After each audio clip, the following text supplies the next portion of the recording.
শেখ হাসিনা যে উনি নাকি পালাবেন না, উনিই দেখলাম সবচেয়ে আগে সবার আগে পালিয়ে গেলেন।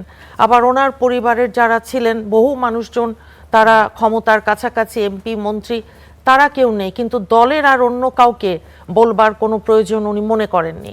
সেই রকম একটা অবস্থায় এত বড় আমাদের যে জনসংখ্যা 18 কোটির ওপরে, সেখানে আপনি দেখেছেন 5 মাসের ভেতরই একটা বাজেট দিয়েছে এই বিএনপি সরকার, এবং সেই বাজেটটাকে অনেক কিছু যাচাই বাছাই করবার পরও মানুষ এবং সাধারণ মানুষ সবাই আমরা বলছি এটা জনবান্ধব একটা বাজেট। যারা কট্টর সমালোচক সাধারণত সরকারের, তারাও কিন্তু এই কথাটা বলছেন যে এটা, এই বাজেটের মধ্যে চিন্তা আছে, এই বাজেটের মধ্যে ভাবনা আছে, এই বাজেটের মধ্যে সাধারণ মানুষের কথা আছে, এই বাজেটের মধ্যে অর্থনীতি ঘুরে দাঁড়াবার যেই প্রতিশ্রুতি আছে।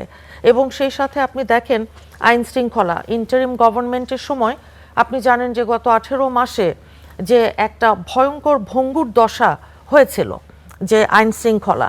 এখন ঘরেই হবে বিয়ে বাড়ির পোলাও, যদি থাকে আকিজ এসেনশিয়াল সুগন্ধি চিনি গুঁড়া চাল। সেখান থেকে এখন যে রাতারাতি আমরা একেবারে খুব সব ভালো হয়ে গেছে, আমি সেটা বলছি না, আমরা ম্যাজিশিয়ান নই, কিন্তু আমি এটা বলছি যে যেহেতু জনগণ তাদের ম্যান্ডেট দিয়ে দীর্ঘদিন পর এই সরকারটাকে পাঠিয়েছে দেশ চালানোর জন্য, একটা দায়িত্ব দিয়েছে, সেখানে আপনি দেখেন কিছুটা হলেও আইন শৃঙ্খলা পরিস্থিতির কিন্তু উন্নতি হয়েছে। এবং সেই সাথে ট্রান্সপারেন্সি আর স্বচ্ছতা, আপনি যে কথা বললেন সেটা তো 100% সত্যি, কারণ আমরা তো আওয়ামী লীগের সরকার নই।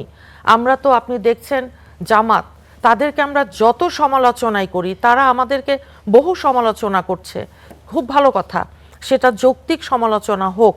5 মাসের মধ্যে এমন কোনো ইস্যু তৈরি হয়নি যে এখন মাঠে গিয়ে আপনাকে মাঠ গরম করতে হবে।